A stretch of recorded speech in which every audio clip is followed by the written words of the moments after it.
দেখ, আজকে কস্ট ট্যাক্সের দুটো স্যাম্পল পেপার আছে, ঠিক আছে? ওয়েস্ট বেঙ্গল বোর্ডের সেই দুটো স্যাম্পল পেপার নিয়ে আলোচনা করবো, মানে একটা করবো আজকে, চেষ্টা করবো, আর পরেরটা নেক্সট নেক্সট ডে করবো। তো দেখ কোশ্চেনটা কি বলেছে, প্রথম দিয়ে বলছি, পিডিএফটা দিয়েছি দেখ। বলছে কম ও হ্রাসমান মূল্য, প্রথমে শর্ট এমসিকিউ গুলো আছে। প্রথমে কস্টের এমসিকিউ গুলো করবো, তারপর কস্টের অঙ্ক করবো, তারপর ট্যাক্সের এমসিকিউ, ট্যাক্সের অঙ্ক, এমসিকিউ এসিকিউ। ফার্স্ট কোশ্চেন বলছে কম ও হ্রাসমান মূল্যস্তর পরিস্থিতিতে মজুদাগার থেকে বিলি করা কাঁচামালের মূল্য নির্ধারণের সব থেকে উপযুক্ত পদ্ধতি কি? আগে আসে আগে যাই পদ্ধতি, ঠিক আছে? আগে আসে আগে যাই পদ্ধতি, কারেক্ট আনসার হবে আগে আসে আগে যাই পদ্ধতি। নেক্সট, দ্রুত পরিবর্তনশীল বাজার দরের অনুপযোগী পদ্ধতি কোনটি? সাধারণ গড় ক্রয়মূল্য পদ্ধতি। সাধারণ গড় ক্রয়মূল্য পদ্ধতি। নেক্সট, ভারযুক্ত গড় ক্রয়মূল্য পদ্ধতিতে অন্তিম মজুদের মূল্য কি হবে? তবু জটিল। ভারযুক্ত গড় ক্রয়মূল্য পদ্ধতিতে মানে ওই ওয়েটেড অ্যাভারেজ কস্ট পদ্ধতিতে অন্তিম মজুদের মূল্য কি হতে পারে? বাস্তবসম্মত হতে পারে, অবাস্তব হতে পারে, জটিল হতে পারে, বি এবং সি উভয়। বল, এই অ্যান্সারটা কি হবে এটা? একটু দেখতে হবে, আমার মনে হচ্ছে বাস্তবসম্মত হতে পারে। ঠিক আছে, একটু দেখে নিস, এই অ্যান্সারটা দেখে নিস, আমি পরে নেই চেক করে নেবো। ঠিক আছে, মনে হচ্ছে বাস্তবসম্মত হবে, মনে হচ্ছে। পরে একবার একটু কস্টেক্সের বইটা একটু জাস্ট চেক করে নিস। বিলিখিত কাঁচামালের মূল্য নির্ধারণের মূল পদ্ধতি কোনটা? চারটি। এক, কোনটি উত্তম মজুরি প্রদানের বৈশিষ্ট্য নয়? কোনটি উত্তম মজুরি প্রদানের বৈশিষ্ট্য নয়? এখানে উত্তম মজুরি প্রদানের বৈশিষ্ট্য নয় কোনটা বলতে পারবি? নমনীয়তা বৈশিষ্ট্য, দক্ষতা বৈশিষ্ট্য, ন্যূনতম মজুরি প্রত্যাবর্তী এটাও বৈশিষ্ট্য হতে পারে, জটিলতা বৈশিষ্ট্য নয়। রোয়ান প্রিমিয়াম পদ্ধতির অসুবিধা কোনটি, মানে সীমাবদ্ধতা কোনটি? রোয়ান প্রিমিয়াম পদ্ধতির অসুবিধা কোনটি বলতে পারবি? রোয়ান প্রিমিয়াম পদ্ধতির অসুবিধা কোনটি? বলছে যে এটা জটিলতা, অতি দক্ষতার কম বোনাস, শ্রমিকদের ঐক্যের অভাব, সবকটি। এটা ঠিক জানিস? রোয়ান পদ্ধতির অসুবিধা কোনটি? এটা হচ্ছে জটিলতা হবে, জটিলতা। দেখবি রোয়ান পদ্ধতির অসুবিধা হচ্ছে জটিলতা। অলস সময় নিয়ন্ত্রণ করা যায়, বলছে অলস সময় নিয়ন্ত্রণ করা যায়, এর অ্যান্সারটা কি এটা জানিস? সরল কাজভিত্তিক মজুরির হারে, সময় ভিত্তিক মজুরির হারে, উভয় নাই কোনোটিই নয়। সময় ভিত্তিক না সরল কাজ ভিত্তিক। হ্যাঁ, সরল কাজভিত্তিক মজুরি হারে মানে হচ্ছে তোর স্টেট পিস রেট ওয়েজেস। সময় লিখনের মূল পদ্ধতি কটা? সময় লিখনের মূল পদ্ধতি দুটো। সময় লিখনের মূল পদ্ধতি কটা? দুটো। স্থির উপরি ব্যয় সর্বদা স্থির হয়, তাই তো? এটা কারেক্ট অ্যান্সার, সর্বদা স্থির হয়, স্থির উপরি ব্যয় সর্বদা স্থির হয়। উপরি ব্যয়ের অন্তর্ভুক্ত করা হয় কাকে? পরোক্ষ কাঁচামাল, পরোক্ষ সমব্যয়, পরোক্ষ অন্যান্য ব্যয়, সবকটি। আধা পরিবর্তনশীল উপরি ব্যয়ের উদাহরণ কোনটি? আধা পরিবর্তনশীল উপরি ব্যয়ের উদাহরণ কোনটি এটা তোকে বলতে হবে। সেমি ভেরিয়েবল বার করা, depreciation on machinery, inspection cost, direct labour cost, নাকি পাওয়ার? সেখানে বলতে হবে সেমি ভেরিয়েবল মানে হচ্ছে আধা পরিবর্তনশীল, এর মধ্যে কোনটা আধা পরিবর্তনশীল? তাহলে যেটা বললাম, আধা পরিবর্তনশীল উপরি ব্যয়ের উদাহরণ কোনটা? আধা পরিবর্তনশীল সেমি ভেরিয়েবল কস্ট হচ্ছে যার মধ্যে কিছুটা ফিক্সড কস্ট থাকে, কিছুটা ভেরিয়েবল কস্ট থাকে, ঠিক আছে? তো যা বোঝা গেল পরিদর্শন খরচ মানে হচ্ছে ইন্সপেকশন কস্ট, ঠিক আছে তো? এবার কাঁচামাল ব্যয় হলো, কাঁচামাল ব্যয় জিনিসটা কি, কার উদাহরণ? এটা তো সোজা পরিবর্তনশীল ব্যয়। আমি একটু জাস্ট কষ্টের এমসিকিউ গুলো আমি বাংলায় দেখে নিলাম, ঠিক আছে তো? ট্যাক্সের গুলো ইংলিশে দেখবো। সাধারণ গড় মূল্য পদ্ধতি কাকে বলে? এসে কিউ, ঠিক আছে। বিলিখিত কাঁচামাল, এই এসে গুলো অবশ্যই পড়ে নিবি স্যাম্পল পেপারে। যদি যদি এইগুলো আমি যেই পিডিএফটা দিয়েছি ওর মধ্যে থাকে তো ভালো, আর না থাকলে তুই দেখে নিবি। স্যাম্পল পেপারে এসে কিউ একদম বাদ দিবি না। বিলিখিত কাঁচামাল মূল্য নির্ধারণ বলতে কি বোঝো? তারপর হচ্ছে আগে আসে আগে যাবে, ফিফো কাকে বলে, তারপর লিফো কাকে বলে, অলস সময় কি, সময় লিখন কি, সময় ভিত্তিক মজুরি পদ্ধতি বলতে কি বোঝো, উপরি ব্যয় কাকে বলে? উপরি ব্যয়ের যে কোনো দুটি আচরণ ভিত্তিক শ্রেণীবিভাগ করো, ঠিক আছে? বিহেভিয়ার ক্লাসিফিকেশন মানে ওভারহেডকে, মানে আচরণের দিক থেকে ওভারহেডকে ভাগ করা যায়, আচরণের দিক থেকে ওভারহেডকে খুব সম্ভবত তিন ভাগে ভাগ করা যায়। একটা হচ্ছে ফিক্স কস্ট, একটা ভেরিয়েবল কস্ট, একটা সেমি ভেরিয়েবল কস্ট। আচরণের দিক থেকে একটু বইটা দেখে নিন, আচরণের দিক থেকে উপরি ব্যয়কে কবে ভাগ, বলে দিচ্ছি একবার।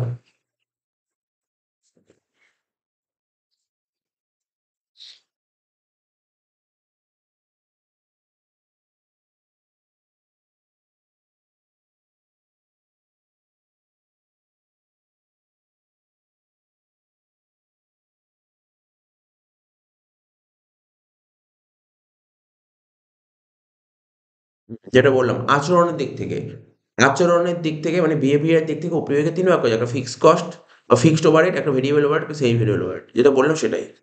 ঠিক আছে তো? তো এই দিয়েছে। আমরা না সঙ্গে আগে ট্যাক্সের এমসিকিউ গুলো করে নিই। তারপর তো সুবিধা হবে, তাড়াতাড়ি হবে। বুঝতে পারলি? তারপর অঙ্ক করতে সুবিধা হবে।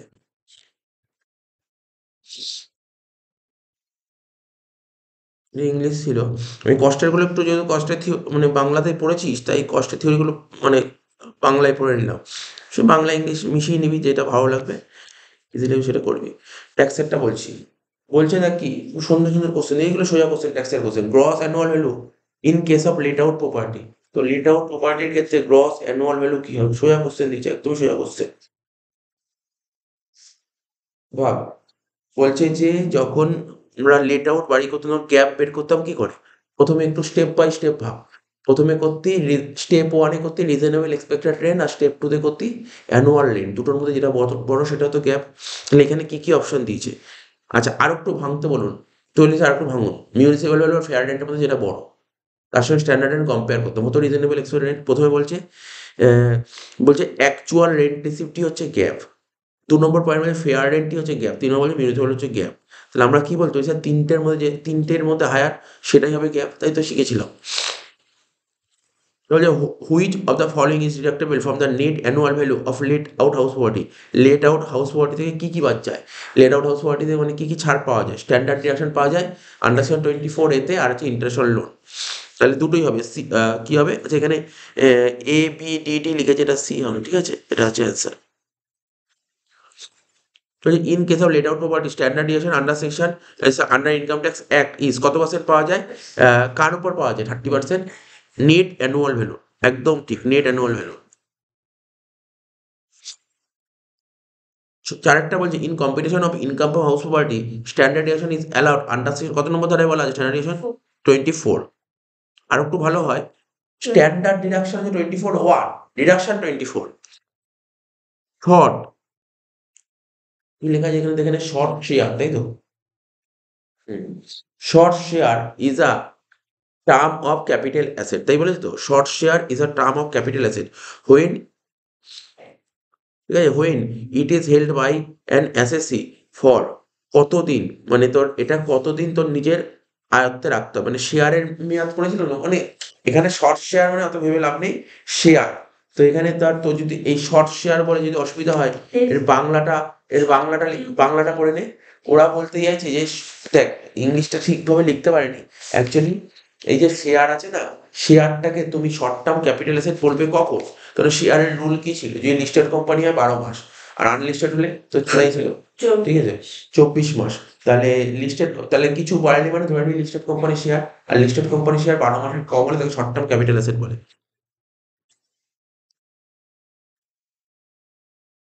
12 মাসের কম হয় লেস দ্যান 12 মান্থ, তাই তো? তাহলে অ্যান্সারটা হবে কি? Less than 12 month.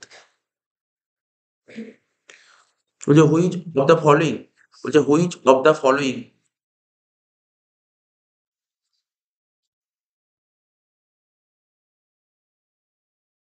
হ্যাঁ, বলছে which of the following is a capital, কোনটা ক্যাপিটাল অ্যাসেট? র মেটেরিয়াল কি ক্যাপিটাল অ্যাসেট?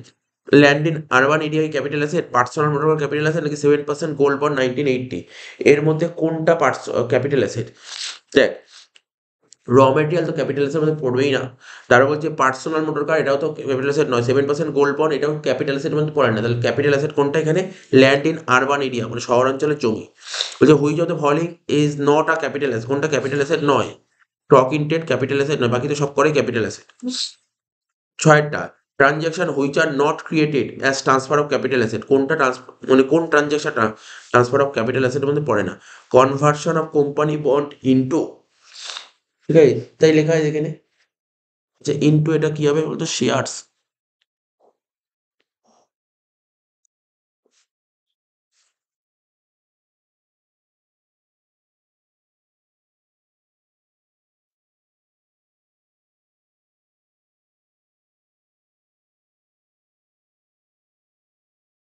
ঠিক আছে, ইনটু শেয়ারস হবে, এটা লেখা ছিল না? মানে কনভার্সন অফ কোম্পানি, মানে কোম্পানির বন্ডটা শেয়ারে কনভার্ট করা। ঠিক আছে, বলছে কোন ট্রানজাকশনটা ক্যাপিটাল অ্যাসেটের ট্রান্সফারের মধ্যে পড়ে না? ক্যাপিটাল অ্যাসেট ট্রান্সফার সম্পর্কে পড়েছিস থিওরি, তো বলছে কোনটা পড়ে না? তো বলছি যে কোম্পানির বন্ড যদি শেয়ারে ট্রান্সফার করি, ঠিক আছে, কনভার্ট করি, এটা কি হতে পারে? নাকি transfer of agriculture land in India before March 1 1970, এটা হতে পারে? নাকি বোথ এ আর বি দুটোই, নাকি নান অফ দিস? তাহলে এখানে কারেক্ট অ্যান্সার বলতে পারবি? দেখ তুই নিশ্চয়ই পড়েছিস ক্যাপিটাল অ্যাসেট ট্রান্সফার, কোম্পানির বন্ডটা যখন শেয়ারে কনভার্ট করা হয় এটা কিন্তু ক্যাপিটাল অ্যাসেট ট্রান্সফারের উদাহরণের মধ্যে ছিল। কিন্তু ওখানে যখন ক্যাপিটাল অ্যাসেট ট্রান্সফারের উদাহরণের মধ্যে এই পয়েন্টটা আমি জানি না, বলতে পারবি? এটা মনে হয় ছিল না। Transfer of agriculture land in India, ভারতবর্ষে যে কৃষি জমি আছে সেটা ট্রান্সফার করবো যদি 1970 সালের আগে যদি ট্রান্সফার করে দিই, এটা তো ক্যাপিটাল অ্যাসেট ট্রান্সফারের মধ্যে এরকম কোনো কথা লেখা ছিল না। ঠিক আছে, তো তুই একবার জাস্ট ক্যাপিটাল অ্যাসেট ট্রান্সফার সম্পর্কে পড়ে নে, তাহলে এইগুলো করলে সুবিধা হবে সঙ্গে সঙ্গে।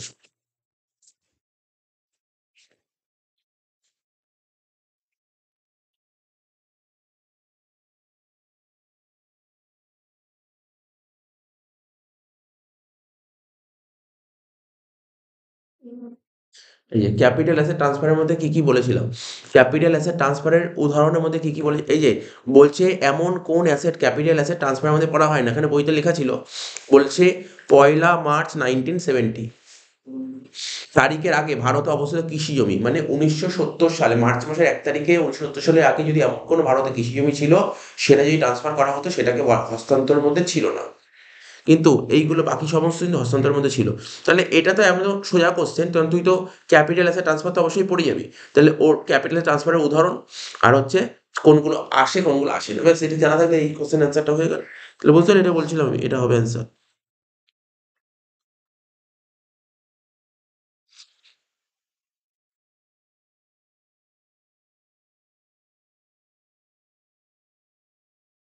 বলছে income from other sources is taxable under the income tax under, 56 নম্বর ধারাটা জানিস তো?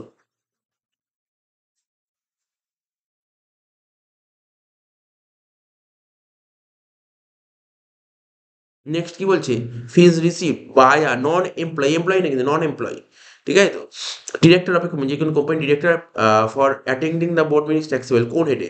এটা আদার সোর্স, কোনো সন্দেহ নেই। Interest on debenture is taxable under the head, কোন হেডে ইন্টারেস্ট অন ডিবেঞ্চার ট্যাক্সেবল হয়? ইন্টারেস্ট অন ডিবেঞ্চার কোন হেডে ট্যাক্সেবল হয়? Other source, business profession, capital gain, none of this, other sources.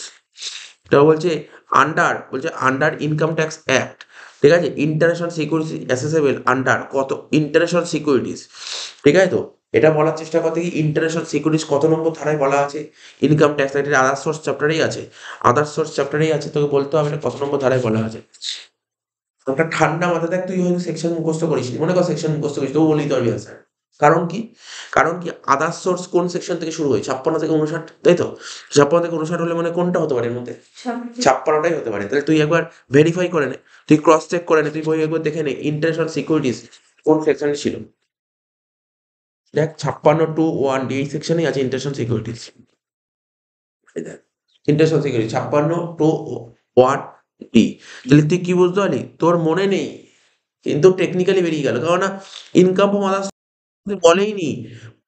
55 দেখ, 54, 55 সব ক্যাপিটাল গেনের সেকশন ছিল, ঠিক আছে। 53 এগুলো দেখ, আমি কি শিখেছিলাম যে ক্যাপিটাল গেনের সেকশন কত থেকে কত হয়? ক্যাপিটাল গেনের সেকশন হয় 45 থেকে, ঠিক আছে? তার মানে তো দেখ না, 54, 55, 53 এর অ্যান্সার আসবেই না। যদি পুরো সেকশনে মুখস্থ করতে নাও পারিস এইভাবে বেরিয়ে যাবে, ঠিক আছে তো? তারপর বলছে দেখ এসে কি বলছিল, ডিম ডোনার কাকে বলে? আমি আগের দিন বারবার বলছিলাম, annual value of house property, what is the municipal value of house property, type of capital asset, two type of capital, short term and long term. বলছে what are the types of capital gain, mention any one, কে যে কোনো একটা capital asset নাম লেখো, তুই বলে দিবি যে কোনো একটা capital asset. Is dividend receive from N Indian company taxable, মানে বর্তমানে বলছে তোর কাছে জানতে যে ডিভিডেন্ড রিসিভ পেলে কি ট্যাক্সেবল? হ্যাঁ, কারেন্টলি ডিভিডেন্ডের টাকা পেলে ট্যাক্সেবল। আর রিসিভ ফ্রম লটারি ট্যাক্সেবল, বলছে লটারি থেকে যে টাকাটা পায় সেটা ট্যাক্সেবল, অবশ্যই লটারি থেকে যে টাকাটা পায় এটা ট্যাক্সেবল, ঠিক আছে তো? Interest receive from bank is taxable under which head of income, বলছে ইন্টারেস্ট ব্যাংকের থেকে যে ইন্টারেস্ট পায় এটা কি ট্যাক্সেবল? হ্যাঁ ট্যাক্সেবল, কোন হেডে? ইনকাম আদার সোর্সে।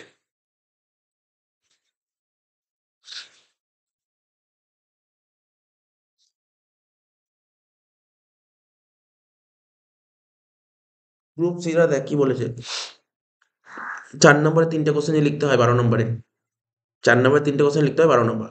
তো বলছে একের কোশ্চেনে বলছে what are the basis of charging income house property. Income house property যে চার্জিং সেকশনটা লিখতে বলেছে, এর সঙ্গে কি অর্থ দিয়েছিল? বলছে ওনার, হাউস প্রপার্টি ওনার মানে মালিকানা, মালিকানা আমাকে লিখতে হবে। দু একটা বলে শর্ট টার্ম ক্যাপিটাল অ্যাসেট সম্পর্কে কি বোঝো? অরে বলেছে ট্রান্সফার অফ ক্যাপিটাল অ্যাসেট কাকে বলে। তিনেরটা বলছে, তিনের কোশ্চেনটা কি বলছে একটু দেখে নিই। Right about the mode of competition, তাই তো, তাই লেখা আছে তো, mode of competition of income from winning from lottery horse's etcetera. চিন্তা নেই, এখানে আদার্স আদার্স সোর্স থেকে একটা থিওরি দিয়েছে, যে পরীক্ষায় থিওরি আসবে না, পরীক্ষায় এখান থেকে অঙ্ক আসবে, ঠিক আছে তো, এখানে থিওরি দিয়েছিল, ঠিক আছে তো। তো এটা স্যাম্পল পেপারে কোশ্চেন সেট করেছে। তো বলছে income from winning from lottery, competition of income from winning from lottery horse race, ঠিক আছে, এটা সম্পর্কে তোকে লিখতে বলেছে। এবার দেখ গ্রুপ ডি, গ্রুপ ডিতে পুরো টোটালি অঙ্ক, ঠিক আছে তো। কি বলেছে অঙ্কটা? হাউস প্রপার্টিতে একটা অঙ্ক দিয়েছে। Mister R Sen is the owner of two house. R Sen দুটো বাড়ির মালিক, ঠিক আছে। Particulars of which are given below. প্রথম বাড়িটার, আচ্ছা বাড়িটা কোন শহরে আছে বলে দেয়নি, কোন কিচ্ছু বলে দেয় বাড়িটা কোন শহরে আছে। বলছে প্রথম বাড়িটা ভাড়া দিয়েছে, ঠিক আছে, ফর রেসিডেন্সিয়াল পারপাস, 1,000 টাকা করে প্রতি বছর, মানে 12,000 টাকা হয়ে গেল, তাই তো। মিউনিসিপাল বলেছিল কত? 6,000 টাকা। দেখ মুখোমুখি আগে করছি তারপর অঙ্কটা করুন। মিউনিসিপাল বলেছিল 6,000 টাকা, ঠিক আছে। মিউনিসিপাল ট্যাক্স বলেছিল 15%, 6,000 15% হবে, কারণ এখানে গ্রস বা নেটের কোনো গল্প নেই, সিটি বলে। ইন্টারেস্ট লোন বলে দিয়েছে 3,000 টাকা। সেকেন্ড বাড়ি লেট আউট দিয়ে 1,500 টাকা করে প্রতি মাসে, তাহলে 1500 ইন্টু 12, 18,000 টাকা। মিউনিসিপাল 10,000 টাকা। House has been constructed from borrowed money, loan নিয়ে, ঠিক আছে, লোন নিয়ে বাড়িটা কমপ্লিট করেছে, এবং ইন্টারেস্ট ডিউ হচ্ছে 2,000 টাকা। মিউনিসিপাল ট্যাক্স 1,000 টাকা, ten paid by tenant, rate of municipal tax 15%। Compute income house property for the relevant assessment year. দেখো অঙ্কটা ভেরি ভেরি সিম্পল অঙ্ক, বলে স্যার এত সোজা অঙ্ক দেবে? এটা জাস্ট তুমি মনে করো একটা প্র্যাকটিস করার মতন একটা অঙ্ক, এটা প্র্যাকটিস করার জন্য অঙ্ক। তো এই অঙ্কটা কর, কর দেখি, জাস্ট প্র্যাকটিস কর, ফটাফট করে দে, 5-10 মিনিটে নাম। আমিও করছি।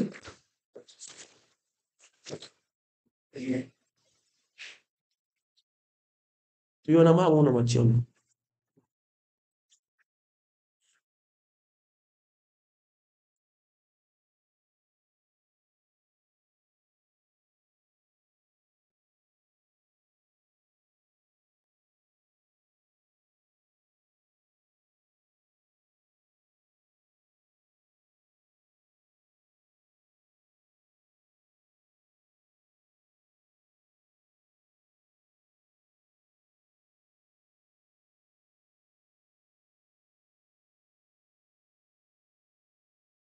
হ্যাঁ, উপরে যেমন লিখতে হয় লেখ।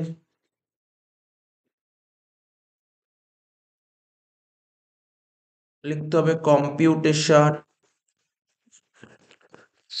Of income from house property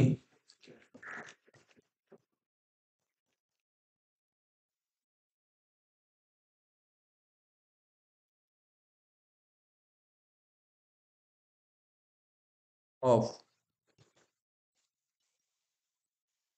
mister R Sen, ঠিক আছে, কমা দিয়ে লিখবো আর resident individual,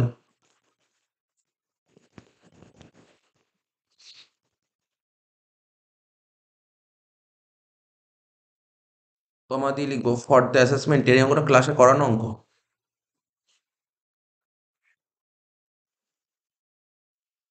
for the assessment ইয়ার কত? 2023-24।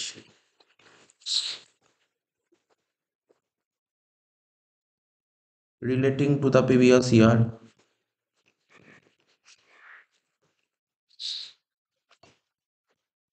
2022-23।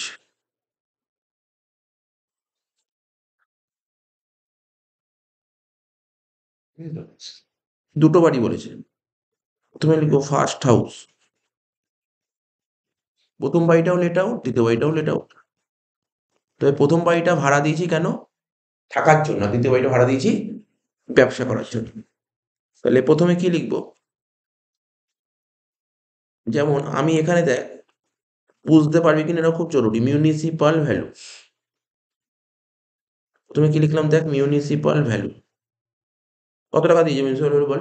প্রথম বাড়ি মিউনিসিপাল কত দিয়েছিল? 6,000 টাকা, তাই কি না? তাহলে স্যার ফেয়ার রেন্ট লিখুন, ঠিক আছে তো, ফেয়ার রেন্ট লিখুন, স্ট্যান্ডার্ড রেন্ট লিখুন। আমি আমি ধর যদি মন চায় না এখানে নাও লিখতে পারি। তাহলে এটাই আমার স্টেপ 1 হয়ে গেল। কারণ কি নেই তো অঙ্ক। তাই তো? নেই তো।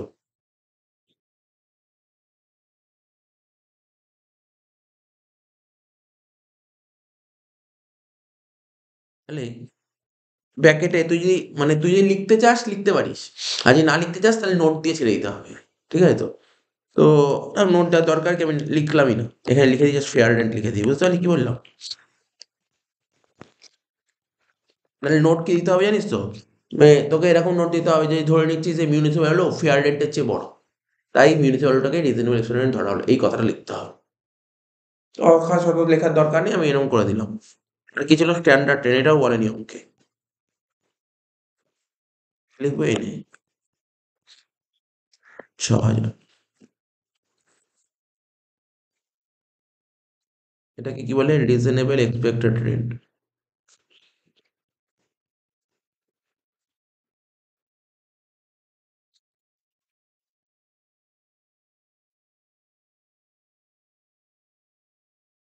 বললে স্টেপ 2। স্টেপ 2 তে কি লিখবো? Annual rent. অ্যানুয়াল রেন্ট কত বলেছিল কোশ্চেনে পড়? ১,০০০ টাকা করে প্রতি মাসে হলে ১২,০০০ টাকা।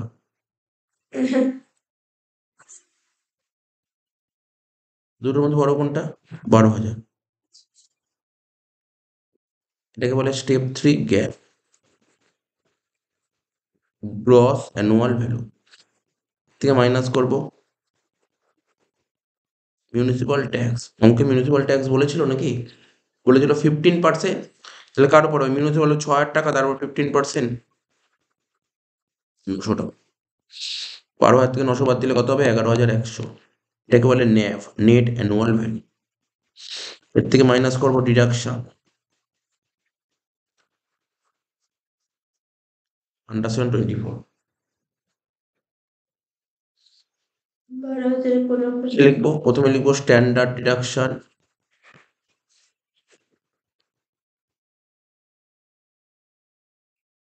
১১,১০০ ওপর 30%, তাই তো? কত হচ্ছে? ৩,৩৩০। আর হচ্ছে ইন্টারেস্ট অন লোন কত ছিল?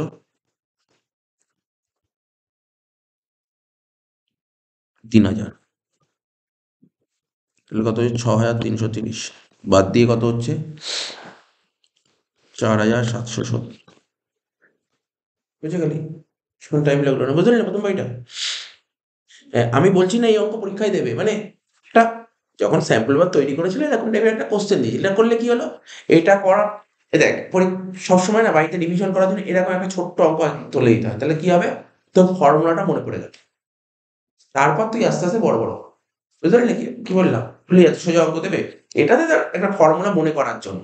ফর্মুলাটা মনে কর। কোনটা? মিউনিসিপাল ট্যাক্স মাইনাস করো। ১২,০০০ এর ১৫% ১,৮০০। ১২,০০০ 15% কেন হবে? মিউনিসিপাল ট্যাক্স মিউনিসিপাল ভ্যালুর উপর হয়।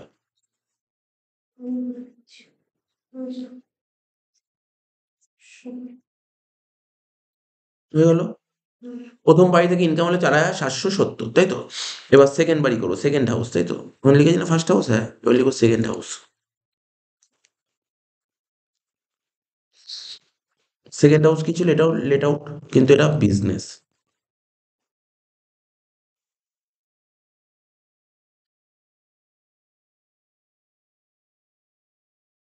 ঠিক আছে তো? প্রথমে কি লিখবো? Municipal value.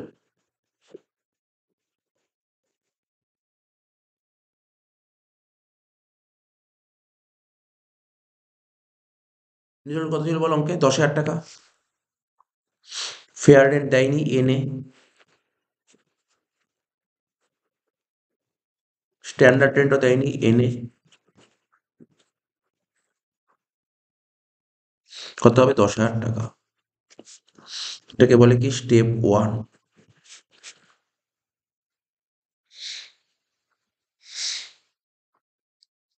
লিখবো রিজনেবল এক্সপেক্টেড রেন্ট। লিখবো স্টেপ 2 অ্যানুয়াল রেন্ট।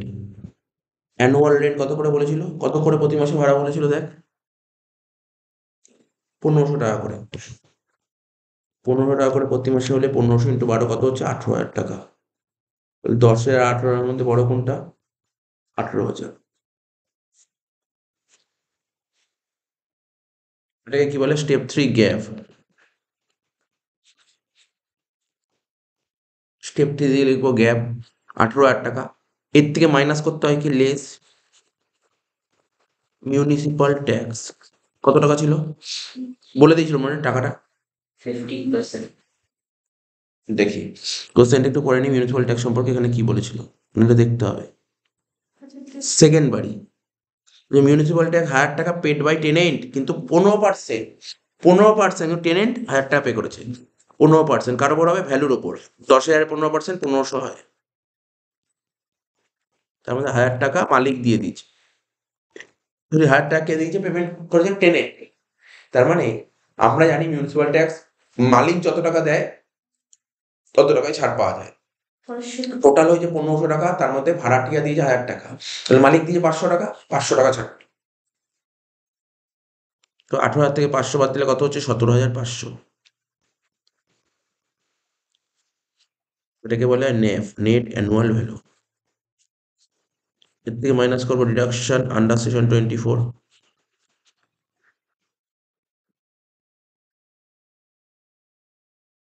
প্রথমে কি লিখবো, স্ট্যান্ডার্ড ডিডাকশন 30%। তো 17,500 30% কর,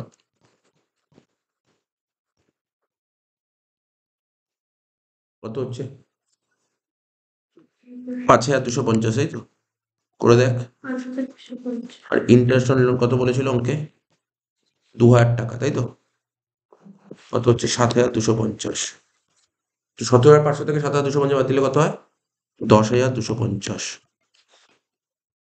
আগে বেরিয়েছিল 4,770, আর এখন 10,250, যোগ করে হবে 15,020। শেষ। এটাই ছিল ইনকাম হওয়া, ঠিক আছে, দেখে নে, করে নে।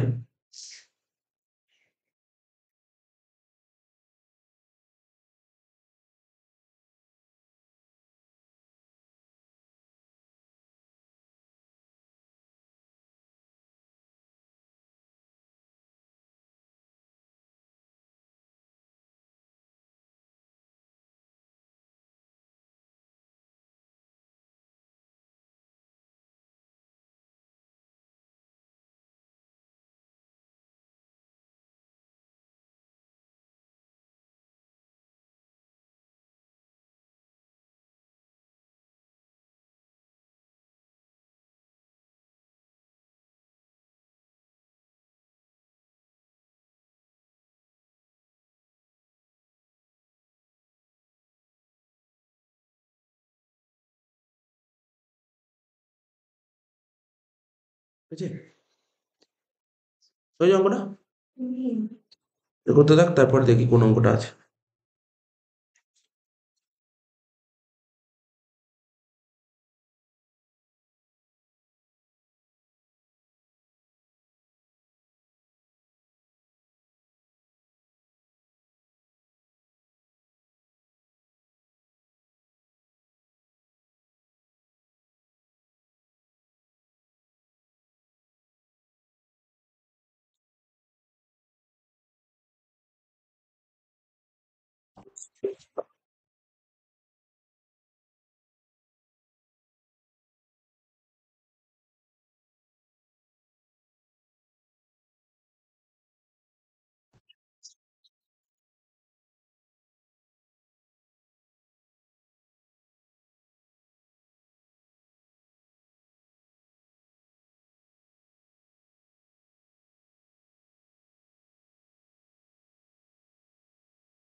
কমপ্লিট নাকি?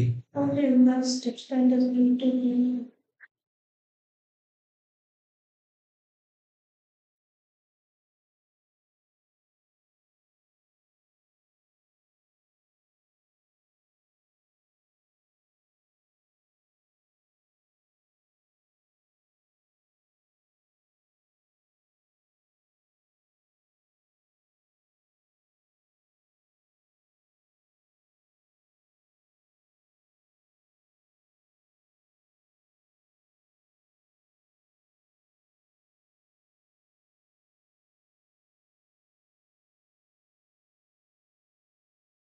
কিছু ভুল করেছি দেখতে হবে।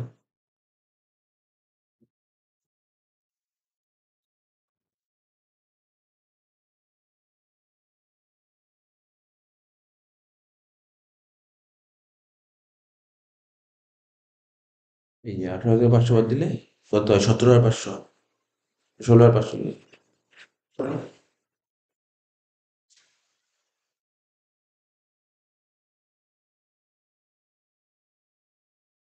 মনে হয়ে গেল তাই তো অঙ্কটা?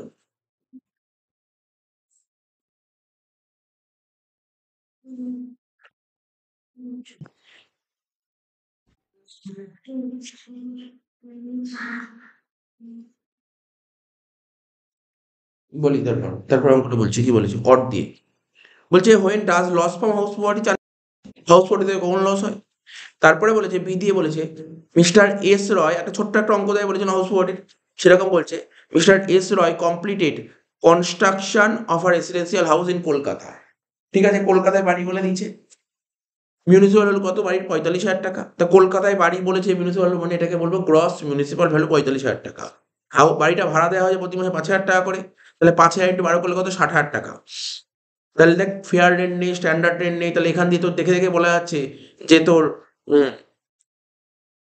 45 আর 60-এর মধ্যে বড় কোনটা? 60,000। 60,000 টাকা। এবার নিশ্চয়ই নিচে বলেছে দেখ ভ্যাকেন্ট বলেছে কত? 4 মাস। তাহলে ভ্যাকেন্টটা বাদ দিয়ে দিবি, হয়ে যাবে গ্যাপ। তো ঠিক আছে, অঙ্কটা করছি। মিউনিসিপাল ট্যাক্স 8,000 টাকা, ব্যাস কিছু নেই। তো বলছে অঙ্কটা করে। কি করতে বলছে? তোকে ইনকাম ও স্পট বের করতে বলছে। সোজা অঙ্ক আছে, কিচ্ছু নেই অঙ্কটার মধ্যে, কঠিন নেই। অঙ্কটা স্টার্ট কর তাড়াতাড়ি করে।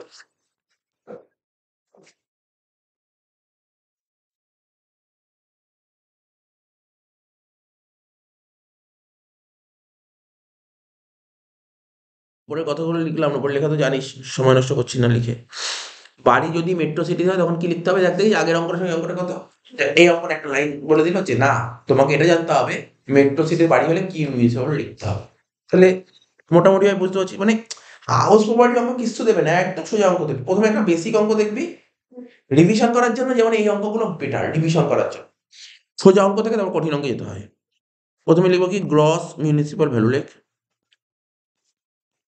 গ্রস মিউনিসিপাল ভ্যালু কত টাকা বলেছিল অঙ্কে বল।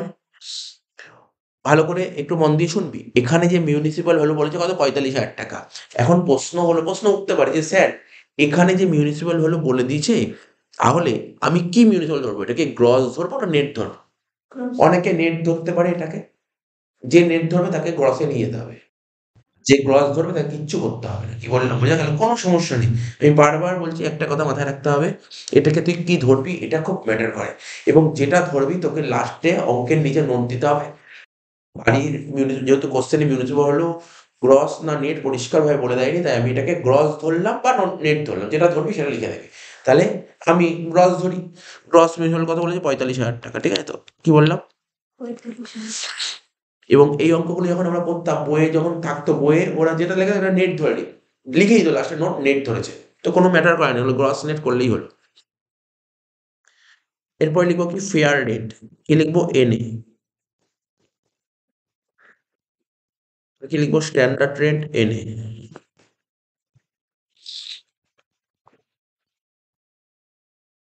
ঠিক আছে তো? কত হচ্ছে তাহলে? 45,000। এটাকে বলে স্টেপ ওয়ান।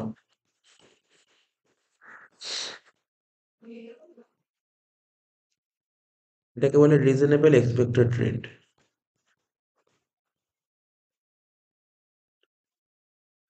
স্টেপ টু, কি লিখবো এটাকে?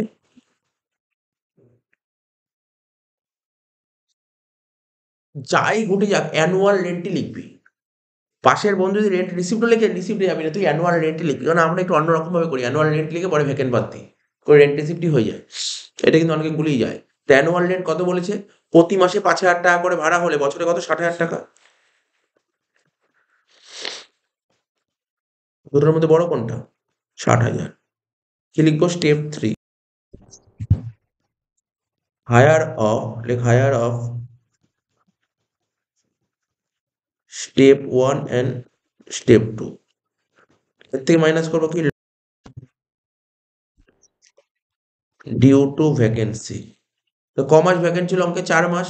তাহলে 1 মাসে 5,000 টাকা হলে 4 মাসে কত হয়? 20,000 টাকা। তাহলে 60 থেকে 20 বাদ 40,000 টাকা। এটাকে কি বলে? গ্যাপ। এর থেকে কি বাদ দিতে হয়? Municipal tax. তো অঙ্কে মিউনিসিপাল ট্যাক্স পার্সেন্টেজ বলেছে না টাকা বলেছে? অঙ্কে মিউনিসিপাল ট্যাক্স পার্সেন্টেজ বলেছে না টাকা বলেছে? 8,000 টাকা। 8,000 টাকা টাকা বলেছে। এই অঙ্কটা মজা হতো যদি এখানে পার্সেন্টেজ বলতো, তাহলে একসঙ্গে আরেকটা ডিভিশন হয়ে যেত। কারণ মিউনিসিপাল ট্যাক্স কোন ভ্যালুর উপর চার্জ করে? নেটের উপর। তাহলে তুই এখানে 45,000 টাকা কি ধরেছিস? গ্রস ধরেছিস। এটাকে নেটে নিয়ে গেলে কত? 9/10 করে। 9/10 ইন পার্সেন্টেজ। এটা তোকে মাথায় রাখবে। তাহলে দেখ মিউনিসিপাল ট্যাক্সের কি কি নিয়ম মাথায় রাখবে। মিউনিসিপাল ট্যাক্স নেটের উপর চার্জ করতে হয়। স্যার নেট কি করে বের করতে হয়? যত টাকা গ্রস দেবে তার সঙ্গে 9/10 গুণ করলে নেট হয়। আর যদি স্যার নেট ডিজেল করার দরকার নেই, হয়ে গেল। এবার যদি মালিক দিয়ে দেয় টাকা, তাহলে ঠিক আছে সেটাই আছে। কিন্তু ভাড়াটিয়া দিয়ে দেয় সেটা বাজে। এই কিছু, কিছু কথা মনে রাখতে হবে, তাহলে অঙ্ক ভুল হওয়া থেকে বেঁচে যায়। 40 থেকে 8 বাদ দিয়ে কত হলো? 32,000 টাকা। এটাকে কি বলে? নেভ, নেট অ্যানুয়াল ভ্যালু। এর থেকে মাইনাস করো ডিডাকশন আন্ডার সেকশন 24। প্রথমে লিখো স্ট্যান্ডার্ড ডিডাকশন। 32,000 টাকার উপর 30%, 9,600 টাকা। ঠিক আছে তো? আর ইন্টারেস্ট অন লোন নেই, আমি লিখলাম না। তো বাদ দিয়ে কত হচ্ছে? 22,400 টাকা। শেষ হয়ে গেল পড়া। দুটো অঙ্ক কেমন একটা, এটা একদমই ইজি অঙ্ক দিয়েছিল দুটো অঙ্ক। এরকম অঙ্ক পরীক্ষায় আসবে আমি একবারও বলছি না, বাট এটা প্র্যাকটিস করার জন্য ঠিক আছে। প্র্যাকটিস করার জন্য ঠিক আছে। ঠিক আছে? প্র্যাকটিস করার জন্য, মনে মনে করার জন্য, মনে করার জন্য অঙ্ক ঠিক আছে। ঠিক আছে তো? এবার কস্টিং পোর্শনে চলে যাবো।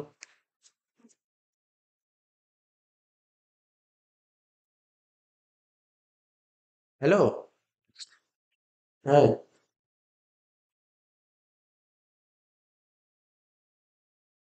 আচ্ছা। 4 নম্বর চ্যাপ্টার তাই তো? হ্যাঁ, বলো।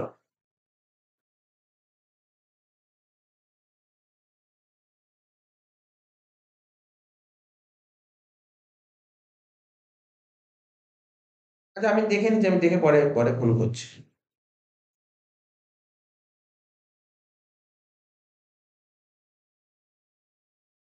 ঠিক, ঠিক আছে।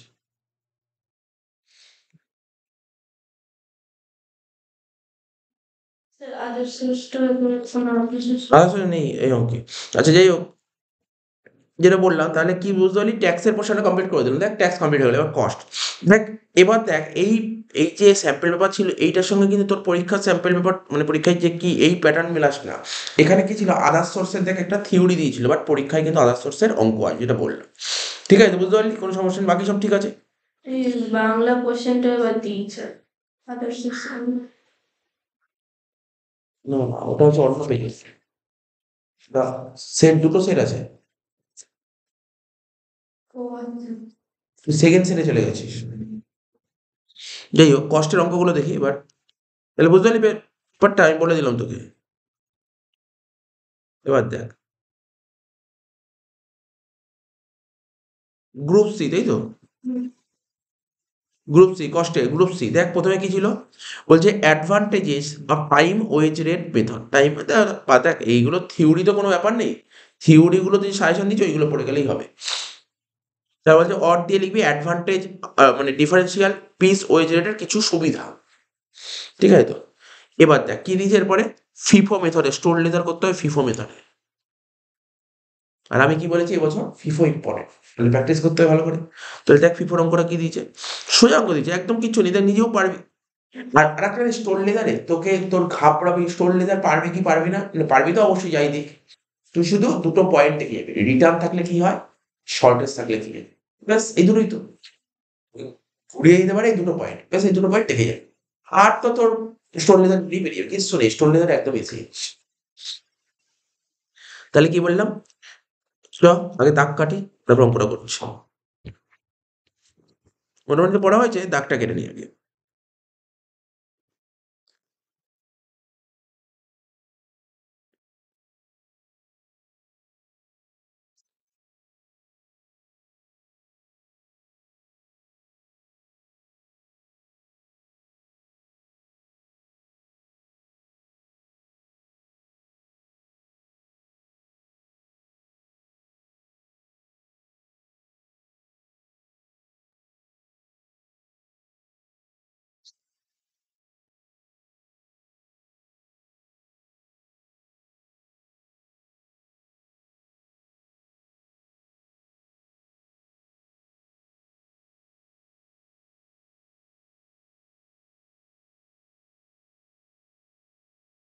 ঠিক আছে, মোটামুটি ওই দাগটা কাটা হলো। দেখলি প্রথমে লিখতে হয় ডেট, তারপর লিখতে হবে রিসিটস, তারপর লিখতে হবে ইস্যু, তারপর লিখতে হবে ব্যালেন্স,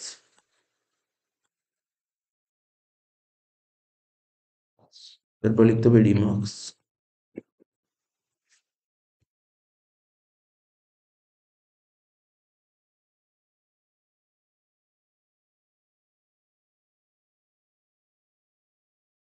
ঠিক আছে, এখানে কি লিখতে হয়? GRN, তাই তো? এখানে লিখতে হবে SRN, এখানে লিখতে হবে ইউনিট,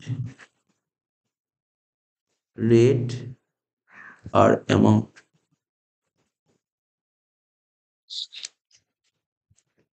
ইউনিট, রেট, অ্যামাউন্ট।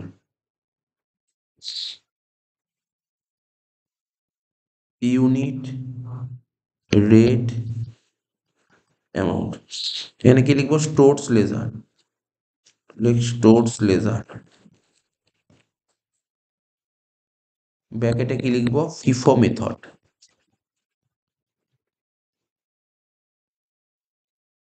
ঠিক আছে, অঙ্কটা আরম্ভ করে দে, কিছু নেই অঙ্কটার মধ্যে।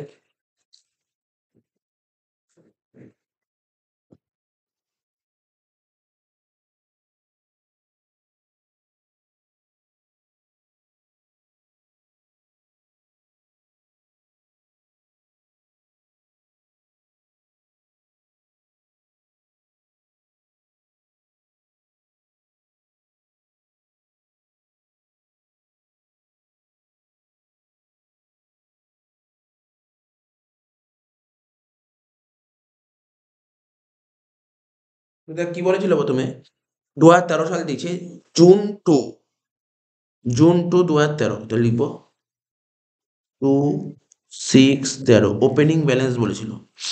কত বলেছিল? 2000 ইউনিট 3 টাকা করে। লিখবো 2000 ইউনিট 3 টাকা করে, 6000 টাকা। এখানে লিখবো ওপেনিং স্টক বা ওপেনিং ব্যালেন্স। দেখছো 10 তারিখ পারচেস করছিস, 10,000 ইউনিট 3 টাকা করে।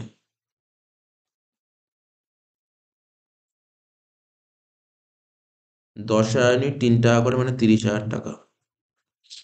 ঠিক আছে, তাহলে দেখ 3 টাকার মাল ছিল, আবার 3 টাকার মালই পারচেস করলি। তাহলে তোর যদি মন চায় এরকম লিখতে হয়, 2000 × 3, 10,000 × 3, এটা 6,000 আর এটা 30,000, এরকম করতেই পারিস, কোনো সমস্যা নেই। তারপর 10-এর পর কত বলেছে? আবার 10 তারিখ বলেছে ইস্যু, 6,000 ইউনিট, তাই তো? 6,000 ইউনিট ইস্যু হয়েছে। তাহলে কি করছি দেখ, 2000 ফিফো মানে কি? First in first out, balance এটা ফার্স্টে ছিল। ফার্স্টে কি ছিল? 3 টাকার মাল ছিল, 2,000টা বের করে দাও, 3 টাকা। কত বের হলো? 4,000। আর এই 10,000-এর মধ্যে এখান থেকে 4,000 বের করবো, 3 টাকা করে। তাহলে কত হলো? 12,000। রইল কত? 6,000। 6,000 ইউনিট 3 টাকা করে, 18,000 টাকা। 10 তারিখ হয়ে গেল। 10-এর পর কত তারিখ দিয়েছে? 16 তারিখ 4,000 ইউনিট ইস্যু বলেছে, 16 তারিখ 4,000 ইউনিট ইস্যু বলেছে। আমার গোডাউনে 3 টাকার মাল 6,000 খানা আছে, তাই 4,000 দিতেই পারবো ইজিলি। তাহলে 4,000 × 3 কত হচ্ছে? 12,000। রইল কত? 2,000, 3 টাকা করে 6,000 হয়ে গেল। 16 তারিখ, তারপর কত বলেছে? 19 তারিখ 10,000 ইউনিট পারচেস করছিস।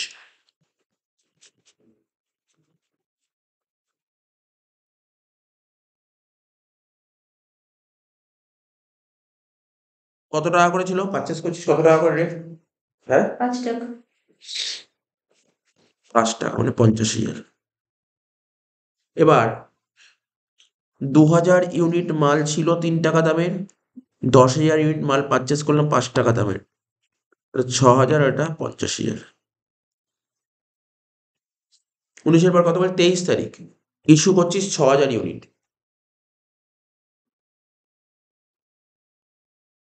ইস্যু করছিস 6,000 ইউনিট, তাই তো? কিন্তু ফিফো তো ফার্স্ট ইন ফার্স্ট আউট, আমার প্রথমে 3 টাকার মালই বের করতে হবে, তাই না? 2000 ইউনিট মাল বের করতে 3 টাকা করে 6,000। 23 তারিখ ইস্যু করছি কত? 6,000। তাহলে বাকি 4,000 5 টাকা দামের মাল 20,000। 20 আর 6 26,000। সরি, একটু ভুল করলাম এখানটায়। তাহলে আমার গোডাউনে 3 টাকার মাল ছিল 2,000টা, তো 3 টাকার মাল বের করে দিচ্ছি। 5 টাকার মাল ছিল 10,000টা, আমি 4,000 বের করে রইল কত? 6,000। 6,000 5 টাকা করে হলে 30,000 টাকা হচ্ছে লাস্ট। 4,000 ইউনিট ইস্যু করছে 26 তারিখ না? আমার গোডাউনে 6,000 মাল পড়ে আছে, 4,000 মাল দিয়ে দিচ্ছি।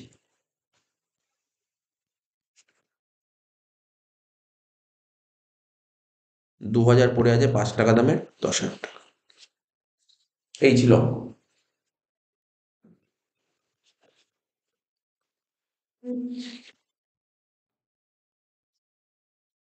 এত বেশি আইটেম, অনেকগুলো আইটেম দিয়েছিলাম। আমার ভালো দেয় সাপোজ যদি একটা লাস্টে একটা বলে দেয় শর্টেজ, ব্যাস। শর্টেজ থাকলে তো ইস্যুর ঘরে বসে, কিন্তু ডেট ওয়াইজ করতে হয়, ডেট সিরিয়ালি মাথায় রাখতে হবে। তাহলে এটা হয়ে গেল।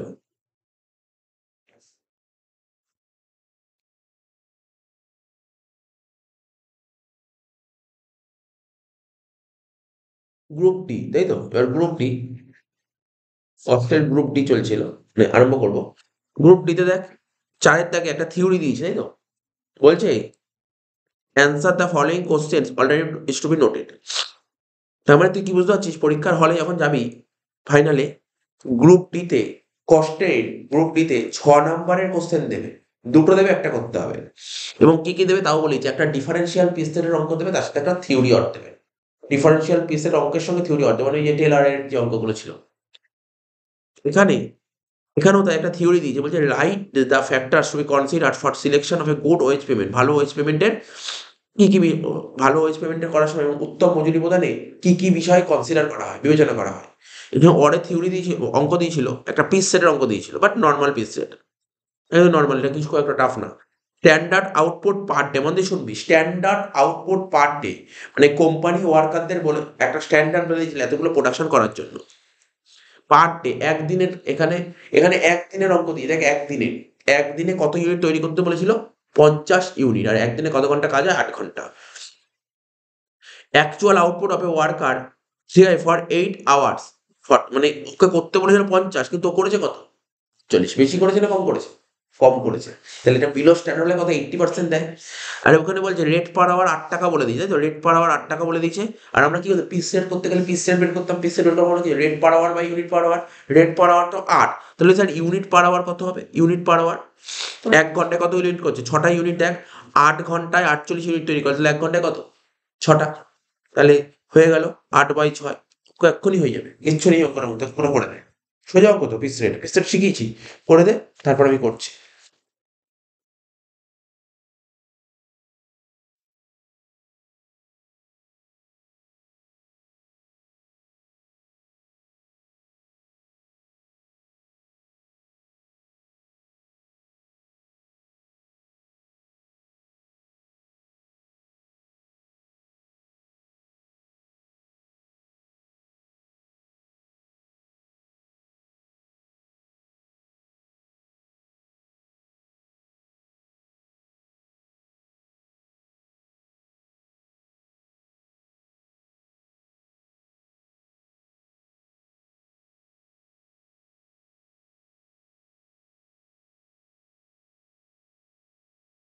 তো অঙ্কটা করাই।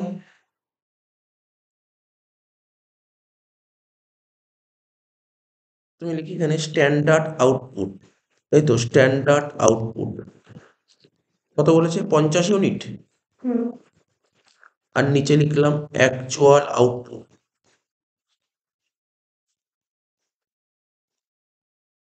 48 ইউনিট। তাহলে কি বলে? এটাকে বলে বিলো স্ট্যান্ডার্ড, তাই তো? Below standard.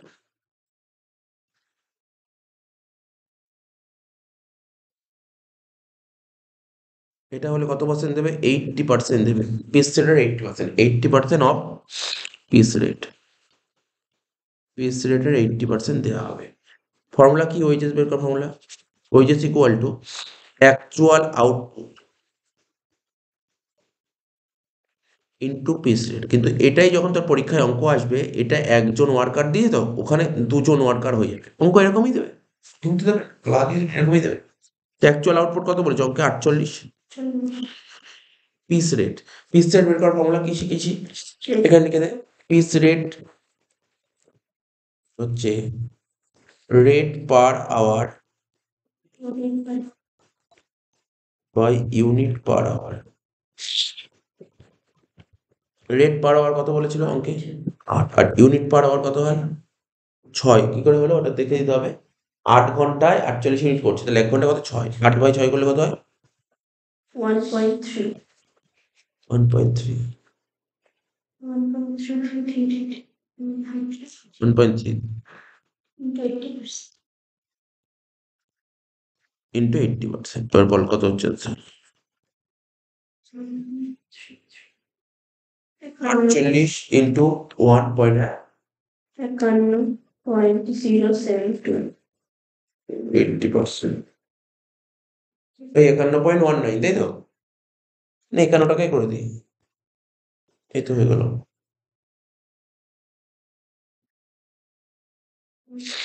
ঠিক আছে, আর একটা অঙ্ক বাকি, তাহলে শেষ হয়ে যাচ্ছে। 4-এর দাগেরটাও হয়ে গেল, লাস্ট 5-এর দাগেরটা গ্রুপ ই। ঠিক আছে, এটা হলে শেষ হয়ে যাচ্ছে। ওই যেখানে 8 নাম্বারের লেবার অঙ্ক দেবে, এবং এখানে গ্রুপ ইতে না হেলসের 1ই দেবে, গ্রুপ ডিতে দেবে হচ্ছে টেলার, আর গ্রুপ ইতে দেবে হেলসের 1। এখানে কি বলছে? Write the formula between Rowan and Halsey premium. Rowan আর হেলসে প্রিমিয়াম ফর্মুলা জানিস, সেটা বলার দরকার নেই। তো ঠিক আছে, ঠিক আছে, লিখ দেখি ফর্মুলাটা, চেষ্টা করে লিখে ফেল, মুখস্থ হয়ে যাবে, পরে অঙ্কটা করতে কাজে লাগবে। রোয়ানের ফর্মুলা কি? Time wages plus bonus, formula TT into R plus TT by TA into TS into R. এটা ছিল রোয়ানের ফর্মুলা। আর বলছে হেলসের ফর্মুলা লিখো, হেলসের ফর্মুলা, দুজনের ফর্মুলা লিখতে বলেছে, লেখ। কি লিখবি? Time wages plus bonus. কি লিখবি? TT into R plus 50/100 into TS into R. দেখ দুটোর ফর্মুলা সেম, জানিস, একটা জায়গায় চেঞ্জ, ওই চেঞ্জটাই শুধু মাথায় রাখবি, তাহলে ফর্মুলা মুখস্থ হয়ে যাবে।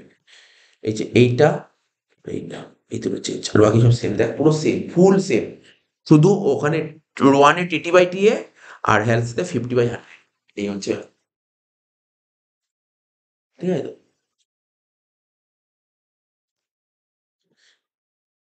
আর কি বলেছিল? বলছে এদের দুজনের মধ্যে পার্থক্য করলে কত? বইতে আছে, একবার স্ট্রেট করে নিতে হবে।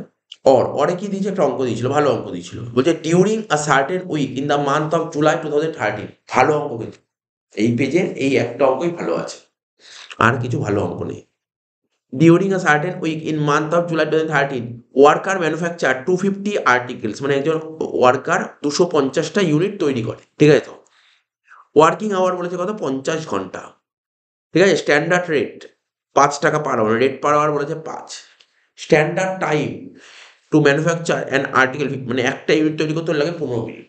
তো হিসাব করে বল, ও একটা তৈরি করতে 15 মিনিট লাগে, তাহলে 15 মিনিট যদি একটা তৈরি হয়, তাহলে 60 মিনিটে বের করে নিবি, মানে 1 ঘন্টায় কত হলো? 4টে। তাহলে 1 ঘন্টায় 4টে ইউনিট তৈরি হয়। ধর একটা মানে 1 ঘন্টায় 4টে ইউনিট তৈরি হয়। ঠিক আছে তো? সমস্ত জিনিস ধরে ধরে বুঝে বুঝে করতে হবে। ঠিক আছে তো? এই অঙ্ক বল, এরকম টাইপ অঙ্ক করানো, অঙ্ক ভালো অঙ্ক, কিন্তু অঙ্কটা খুব ভালো অঙ্ক, কোনো কঠিন অঙ্ক না। তাহলে অঙ্কটা তোকে হেলসে করতে বলেছে, রোয়ান করতে বলেছে, আর বলেছে piece work with guaranteed weekly wages. বল দেখি এটা মনে আছে? Piece work with guaranteed weekly wages কিভাবে করতাম? টাইম অ্যালাউডের সঙ্গে রেট পার আওয়ার গুণ করে দিতাম, ডাইরেক্ট টাইম অ্যালাউডের সঙ্গে রেট পার আওয়ার গুণ করে দিতাম, কাজ হয়ে যেত। ঠিক আছে, টাইম অ্যালাউডের সঙ্গে রেট পার আওয়ার গুণ করে দিতাম। তো অঙ্কটা আরম্ভ কর, ভালো অঙ্ক ছিল।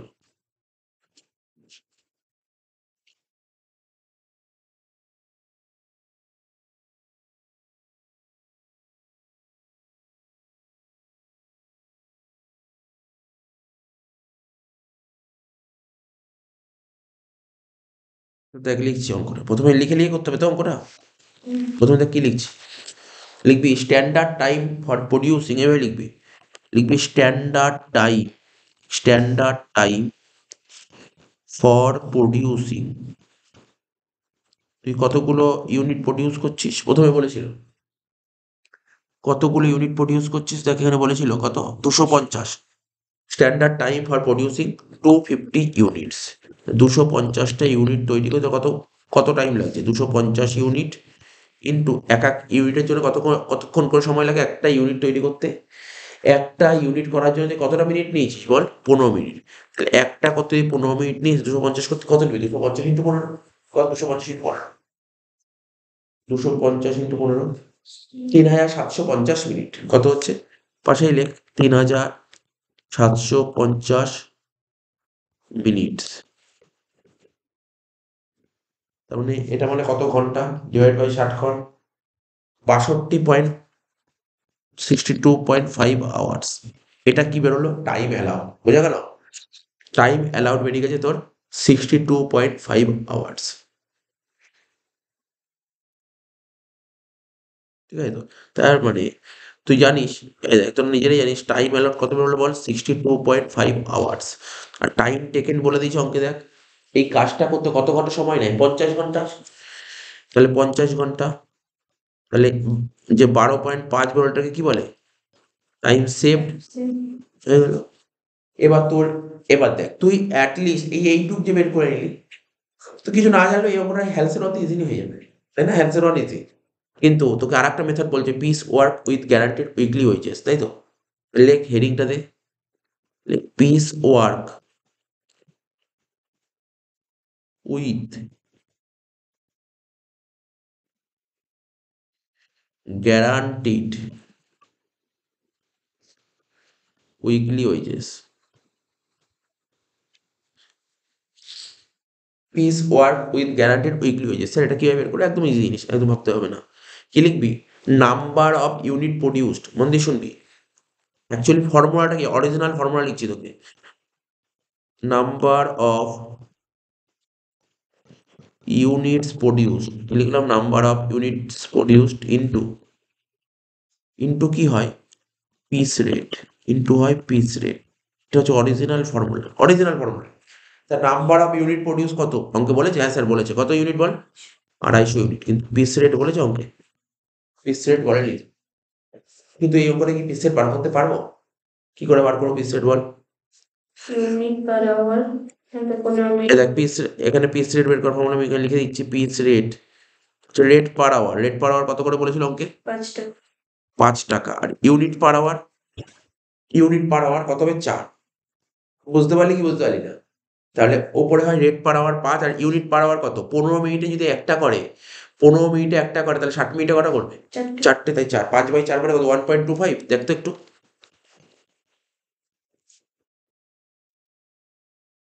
হ্যাঁ, তাহলে পিস রেট বেরিয়ে গেল 1.25। তাহলে 250 ইন্টু 1.25 করলে কত হয়?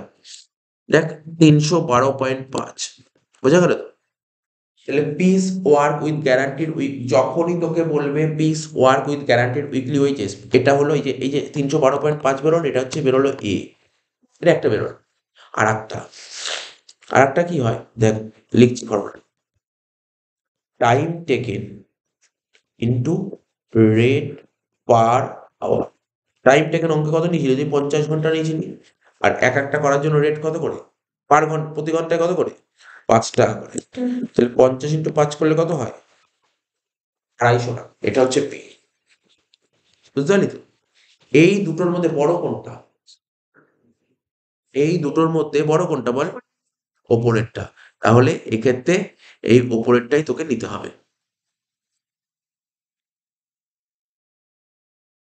ঠিক আছে তো? রুলটা বুঝতে পারলি? রুলটা এটা হচ্ছে piece work with guarantee weekly wages বললে এটাকে বলা হয় কি? এই যে এটা বের করলাম কি জানি? এটাকে বের করলাম পিস ওয়েজেস। এটা বের করলাম পিস ওয়েজেস। আর এটা বের করলাম কি? এটা বল টাইম ওয়েজেস। রুলটা কি বুঝতে পারলি? এখানে লিখছি piece wages for time wages whichever is higher. তাহলে কত হচ্ছে? 312.5। এটা যে অরিজিনাল, ঠিক আছে? কিন্তু এই অঙ্কটা অন্যভাবেও করতে পারি, যেটা আমরা বারবার বলেছি। দেখ তুই এক্ষেত্রে খুঁজবি টাইম অ্যালাউড খুঁজবি। টাইম অ্যালাউড কত ছিল অঙ্কে বল? 62.5। 62.5। এর সঙ্গে রেট পার এখানে কি গুণ করি? Rate per hour. 62.5 কে কত দিয়ে গুণ করি বল? রেট পার আওয়ার কত করেছিল? 5। 62.5 কে 5 দিয়ে গুণ কর। 312 পয়েন্ট। দেখতে পারলি? একই অ্যান্সার বেরোলো। তাহলে এইভাবেও করা যায়। এবার আমি এটা প্রপারটা দেখিয়ে দিলাম। এবার ওয়েজেস করবে হ্যালসে আর রোয়ানের নিয়মে, তাই তো? বেশ, তাহলে অঙ্ক শেষ। অঙ্কটা দেখি, অঙ্কটা কঠিন ছিল না। তাহলে wages of হ্যালসে premium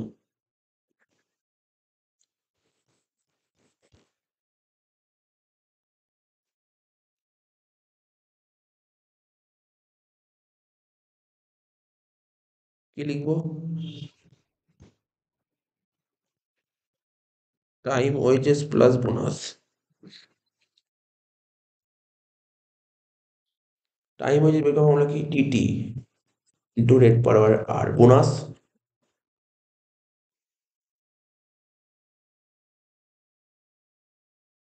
50/100 into TS into R. TT কত বের করেছিলাম বলে দিয়েছিল 50। রেট কত করে? 5 টাকা করে। 50/100 মানে 1/2। টিএস কত বের করলাম? প্রথমেই বের করে দিলাম 12.5। রেট 5 টাকা, তাই তো? 50 ইন্টু 5 250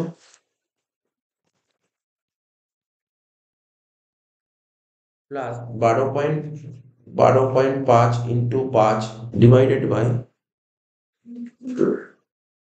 31.25।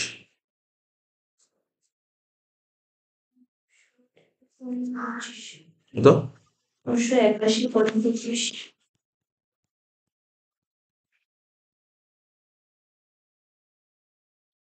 লাস্ট রোয়ান করবো। Wages under Rowan plan formula কি? Time wages plus bonus. কালকে কিন্তু আমরা সেকেন্ড মডেলটা করে দেবো, কালকে শেষ হয়ে যাবে। বেশিক্ষণ টাইম লাগে না, বরঞ্চ অ্যাকাউন্টস করতে বেশি টাইম লাগে। এটা করতে খুব বেশি সময় লাগবে না। কেন, কটা অঙ্ক থাকবে বল? তোর তোর চল্লিশের একটা অঙ্ক থাকবে। তো এই পেয়ে তো এখানে তো অর্ধেক অঙ্ক ছিল না, থিওরি দিয়েছিল, বলে দিয়েছিল। তুই যখন ইয়ার পেপার গুলো দেখবি তখন প্রচুর অঙ্ক আছে।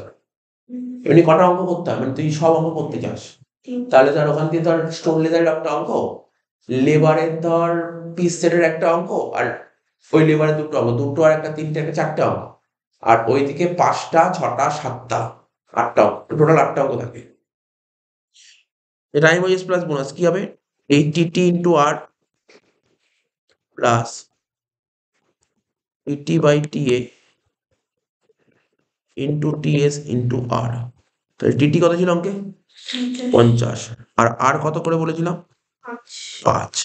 টিটি 50, টিএ কত? 62.5 ইন্টু টিএস 12.5 ইন্টু আর 5।